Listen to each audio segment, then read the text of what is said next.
Bonjour à tous et bienvenue dans ce nouveau rendez-vous de 6 minutes chrono. Nous accueillons aujourd'hui Jean-Charles Lefebvre-Pierret. Bonjour. Bonjour. Merci d'avoir accepté notre invitation. Vous êtes haut fonctionnaire hospitalier, Jean-Charles Lefebvre-Pierret, lanceur d'alerte, puisque samedi 27 janvier, l'association de lutte contre la corruption Anticor vous a décerné son prix éthique de lanceur d'alerte, dont on voit la Marianne du prix éthique de lanceur d'alerte, pour avoir dénoncé les pratiques de conflit d'intérêts à l'agence régionale de santé. C'est bien ça?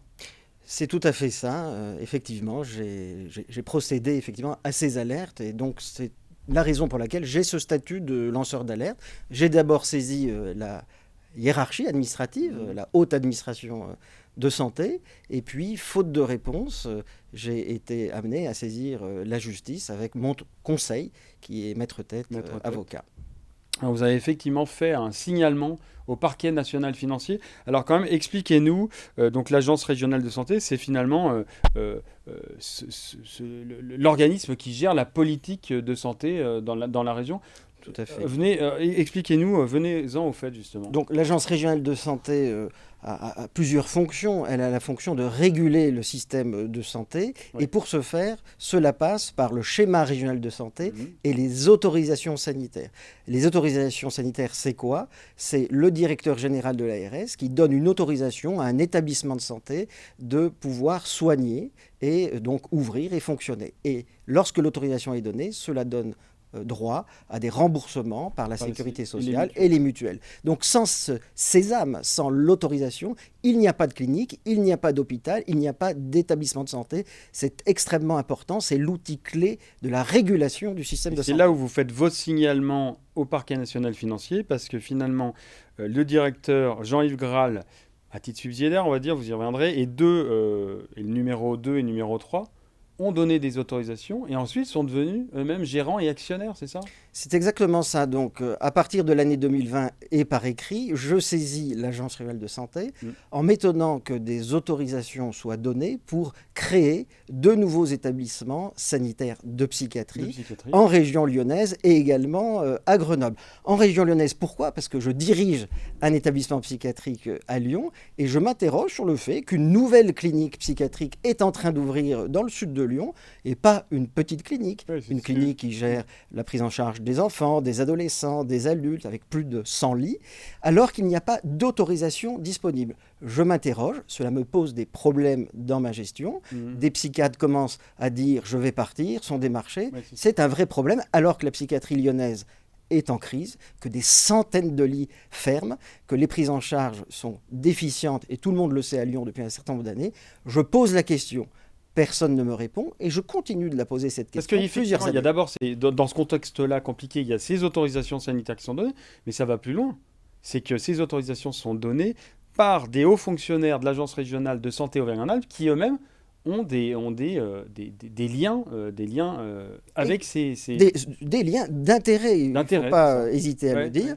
puisque, par exemple, je vous donne un exemple, le collaborateur de longue date, hein, depuis des dizaines d'années de Jean-Yves Graal, le numéro 2 de l'ARS, quitte l'ARS en décembre 2021 Oui. pour, je vous le donne en mille, rejoindre comme dirigeant la société ICOE, qui est une société de clinique psychiatrique qui n'existe que par les Autorisation autorisations donnée. que Jean-Yves Graal et Serge Moret ont eux-mêmes données. Ils ont signé l'autorisation pour ouvrir des établissements et surtout cette grosse clinique lyonnaise psychiatrique.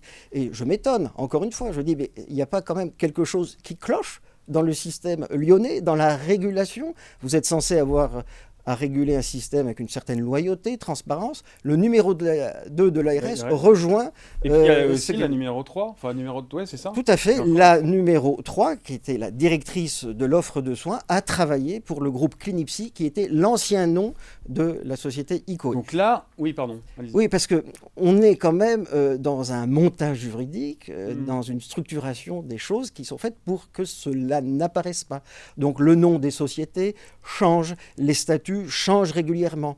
Aujourd'hui, ICOE, c'est 38 sociétés. ICO est en fait une holding et vous avez en dessous toute une série de sociétés indépendantes qui sont les établissements de santé. Selon vous, en tout cas, signalement qui a été fait au parquet national financier, c'est que là, on est dans de la prise illégale d'intérêt.